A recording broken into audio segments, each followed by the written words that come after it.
Olá pessoal, vou estar comentando com vocês aqui a resolução das questões da força magnética. A primeira questão fala o seguinte: a experiência de Ørsted mostrou que, aí ele dá as alternativas aqui, né? Olha só, a terceira alternativa ele coloca como a correta. Por quê? O experimento de Ørsted, se você lembrar lá das nossas explicações, foi quando, meio que por acidente, né, eles perceberam que a corrente elétrica do experimento que eles estavam fazendo interferia no movimento da bússola. E eles começaram a perceber o quê? Que a corrente elétrica produz então um campo magnético. E a bússola então tentava se alinhar com esse campo magnético produzido pela corrente elétrica. Então, foi onde eles descobriram então essa interação entre um fenômeno elétrico e um fenômeno magnético. Então a resposta correta aí, terceira alternativa, a corrente elétrica produz campo magnético. A número 2. O que faz aumentar a intensidade da força magnética em um fio condutor é... Bom, a gente viu lá várias alternativas, né, mas lembrando da equação que aparece lá para aumentar a força magnética em um fio condutor, você vai observar o seguinte, que tem algumas que dá para eliminar. Por exemplo, a temperatura, né? A gente não falou nada sobre temperatura influenciando na força magnética.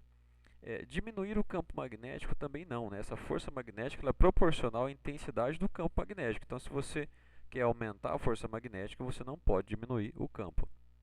Resposta correta, então, aumentar a corrente elétrica. Quanto mais intensa a corrente elétrica, maior vai ser então a interação entre esse campo da corrente com o campo que ela está, então maior também vai ser a força magnética. Questão número 3. Com relação à direção do vetor campo magnético, a letra X indica que o vetor está.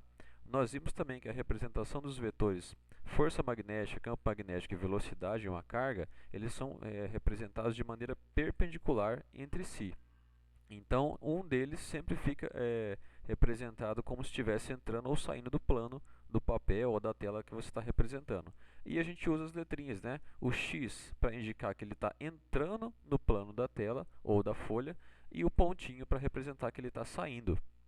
Então, aqui a alternativa correta seria entrando no plano da folha. Porque o X ele indica então que esse vetor ele está entrando no plano da folha como se você estivesse vendo a parte de trás da seta ou da flecha que aponta o vetor. Número 4. Qual a intensidade... Aqui seria um A, tá? Aqui, você tem que trocar essa letrinha aqui. Qual a intensidade da força magnética em uma carga elétrica de 2 milicoulombs que entra em um campo magnético de 40 Tesla e uma velocidade de 1 vezes 10 a terceira metros por segundo. Então acompanha com a gente aqui a resolução da número 4. Então na questão 4, ele dá as seguintes informações. Ele fala que a carga vale 2 milicoulombs, o campo magnético vale 40 Tesla e a velocidade vale 1 vezes 10 a terceira metros por segundo. Ele quer saber o valor então da força magnética sobre essa carga quando ela entra nesse campo magnético. Então essas são as informações que ele dá. Bom, que equação que a gente vai utilizar aqui? A equação que eu passei para vocês para o cálculo da força magnética sobre uma carga elétrica em movimento, que é o QVB. Então, trocando aqui as informações que a gente anotou ali, vai ficar assim, ó, 2 vezes 10 elevado a menos 3 vezes 1 vezes 10 elevado a terceira vezes o 40, que é o campo magnético. Se você observar aqui, ó, a gente pode cancelar alguns valores. O 10 a menos 3 vezes o 10 a terceira, dá para a gente cortar. Ah, professor, e quando for diferente os números? Aí você vai ter que fazer aquele joguinho, né, de soma e subtração com as potências. Né? Você vai ter que ajustar quando for números diferentes. Mas nesse caso são números de sinais opostos, iguais. Então a gente pode cortar esses dois aqui. 10 a terceira menos 3 e o 10 a 3 positivo. Então, o que vai sobrar aqui? Vai sobrar o 2, o 1 e o 40 multiplicando. Então, multiplicando aí 2 vezes 1 vezes 40, a gente finaliza então com uma força de 80 newtons.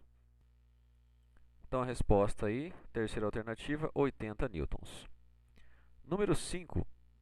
Qual a intensidade da força magnética em uma espira com área de 0,1 metros quadrados com uma corrente elétrica de 2 amperes em um campo magnético de 100 Tesla? Então acompanha com a gente aqui a resolução do número 5. Na questão número 5, então, ele dá o seguinte: a área da espira é 0,1 metros quadrados, a corrente elétrica que passa por ela é de 2 amperes, o campo magnético é de 100 Tesla e ele quer novamente saber o valor da força magnética nessa espira. Então essas são as informações que ele dá aí. Então, aqui a gente vai utilizar a equação para a força magnética na espira, que é a corrente vezes a área vezes o campo. Então, ó, o I vale 2, a área vale 0,1 e o campo vale 100.